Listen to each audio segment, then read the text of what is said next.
ಸಂಗೀತ ಅವ್ರಿಗೆ ಮನಸ್ಸಲ್ಲಿ ಎಷ್ಟೊಂದು ದುಃಖ ಇತ್ತು ನೀವೇ ನೋಡಿದ್ರಲ್ವಾ. ಆ ಒಂದು ಬಿಗ್ ಬಾಸ್ ಮನೆಯಲ್ಲಿ ಎಲ್ಲರೂ ಕೂಡ ಒಂದು ಕಡೆ ಆದರೆ ಸಂಗೀತ ಅವ್ರು ಮಾತ್ರ ಒಂದು ಕಡೆ ಆಗಿದ್ದಾರಲ್ವ. ಈಗ ಒಬ್ಬರು ಇಬ್ಬರು ಇದ್ರೆ ನಾನು ಅವ್ರ ಜೊತೆ ಫೈಟ್ ಮಾಡ್ತೀನಿ, ಬಟ್ ಇಡೀ ಮನೆಯವರೇ ನನ್ನ ವಿರುದ್ಧ ಇದ್ದಾರೆ ಅಂದಮೇಲೆ ನಾನು ಯಾರ ಜೊತೆ ಫೈಟ್ ಮಾಡಲಿ? ಇವ್ರ ಜೊತೆ ಮಾಡೋಷ್ಟಿಗೆ ಇವ್ರು ಬಂದುಬಿಡ್ತಾರೆ, ನಾನು ಯಾರ ಜೊತೆ ಫೈಟ್ ಮಾಡಲಿ? ಯಾರು ಕೂಡ ನನ್ನ ಜೊತೆ ಚೆನ್ನಾಗೇ ಇರ್ತಾ ಇಲ್ಲ ಅಂಥೇಳಿ ಎಲ್ಲ ದುಃಖವನ್ನು ತಮ್ಮ ಮನಸ್ಸಲ್ಲಿ ಏನೇನು ದುಃಖ ಇತ್ತೋ ಎಲ್ಲವನ್ನು ತಮ್ಮ ಅತ್ತಿಗೆ ಸುಚಿತ್ರಾ ಅವ್ರ ಮುಂದೆ ಹೇಳ್ಕೊಂಡ್ರು.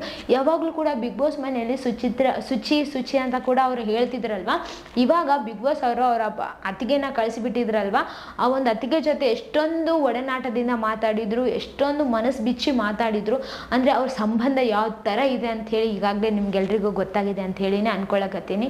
ಯಾಕಂತಂದರೆ ಅತ್ತಿಗೆ ಜೊತೆ ಯಾರು ಕೂಡ ಅಷ್ಟೊಂದು ಚೆನ್ನಾಗಿರಲ್ಲ, ಮತ್ತು ಅತ್ತಿಗೆ ಕೂಡ ಅಷ್ಟೊಂದು ಚೆನ್ನಾಗಿರಂಗಿಲ್ಲ ಗಂಡನ ತಂಗಿ ಜೊತೆ ಅಂತಲೇ ಹೇಳ್ಬೋದು. ಆದರೆ ಇವ್ರನ್ನ ನೋಡಿದರೆ ಆ ಒಂದು ಸಂಬಂಧ ಎಷ್ಟು ಚೆನ್ನಾಗಿದೆ ಅಂತ ಹೇಳಿ ನಿಮಗೆ ಅನಿಸ್ತದಲ್ವ. ಯಾರ ಕಣ್ಣು ಕೂಡ ಇವರು ಒಂದು ಸಂಬಂಧ ಮೇಲೆ ಕಣ್ಣು ಬೀಳಬಾರ್ದು ಅಂತ ಹೇಳಿ ನಾನು ಆಶಿಸ್ತಿದ್ದೀನಿ. ನಿಮ್ಗೆ ಏನು ಅನ್ನಿಸ್ತಿದೆ ಅಂತ ಹೇಳಿ ಕಮೆಂಟ್ನಾಗ ತಿಳಿಸ್ರಿ. ಆಮೇಲೆ ಅವ್ರ ದುಃಖವನ್ನೆಲ್ಲ ಹೇಳ್ಕೊಳಕತ್ತಿದ್ರಲ್ಲ, ಆವಾಗ ನನ್ನ ಯಾಕೆ ಹಿಂಗೆ ಮಾಡಕತ್ತಿದಾರ, ನಾನು ಹೊರಗಡೆಯಿಂದ ತಪ್ಪಾಗಿ ಕಾಣಿಸ್ತಿದ್ದೀನ, ನಾನು ತಪ್ಪೆಜ್ಜೆ ಇಟ್ಟಿದ್ದೀನ, ತಪ್ಪದಾರಿ ಹಿಡ್ದಿದ್ದೀನ, ಯಾಕೆ ಎಲ್ಲರೂ ನನ್ನ ಈ ಥರ ಮಾಡ್ತಿದ್ದಾರ ಅಂಥೇಳಿ ಅವ್ರ ಅತ್ತಿಗೆಯ ಮುಂದೆ ತುಂಬಾ ಹತ್ರ ಅಂತಲೇ ಹೇಳ್ಬೋದು.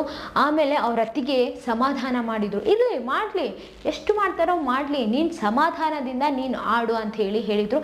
ನನಗೆ ಉತ್ತಮನೇ ಬರ್ತಿಲ್ಲ, ಬರೀ ಕಳಪೆಗೆ ದಬ್ತಾರ, ನಾನು ಎಷ್ಟೊಂದು ಚೆನ್ನಾಗಿ ಆಡಿದವತ್ತು ಆಟ, ಆದರೂ ಕೂಡ ನನ್ನ ಕಳಪೆಗೆ ದಬ್ಬಿದ್ರು, ಎಲ್ಲರೂ ಕೂಡ ನನ್ನ ವಿರುದ್ಧನೇ ಇದ್ದಾರೆ. ಅದೇ ನಮ್ರತ ಅವರು ಅಲ್ಲಿ ನಿಂತರು, ಅವ್ರಿಗೆ ಎಷ್ಟೊಂದು ಜನ ಓಟ್ ಹಾಕಿದ್ರು. ಆ ಪ್ಲೇಸಲ್ಲಿ ಏನಾದರೂ ನಾನು ನಿಂತಿದ್ದಿದ್ರೆ ಒಬ್ಬರು ಕೂಡ ಓಟ್ ಹಾಕ್ತಾನೆ ಇರಲಿಲ್ಲ.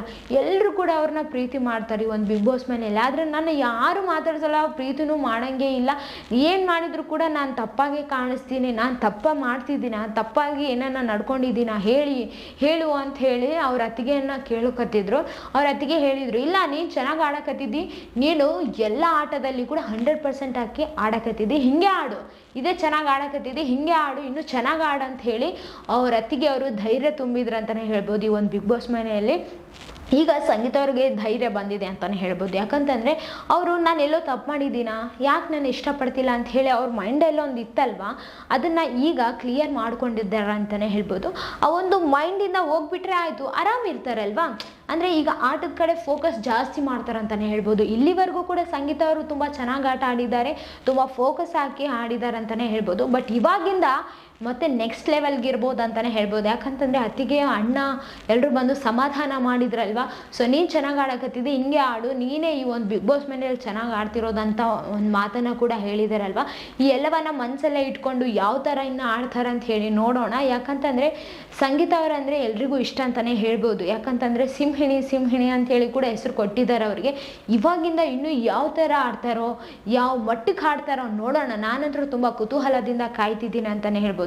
ನನ್ನ ಜೊತೆ ನೀವೆಲ್ಲರೂ ಕೂಡ ಕಾಯಕತ್ತೀರ ಅಂತ ಕೂಡ ನನಗೆ ಗೊತ್ತಾಗಿದೆ ಈಗಾಗಲೇ.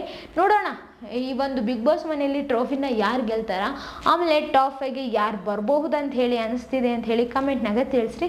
ಇದೇ ಥರ ಮತ್ತಷ್ಟು ವೀಡಿಯೋಸ್ಗಾಗಿ ನಮ್ಮ ಚಾನಲನ್ನು ಲೈಕ್ ಮಾಡಿ, ಶೇರ್ ಮಾಡಿ, ಸಬ್ಸ್ಕ್ರೈಬ್ ಆಗಿ. Thank you.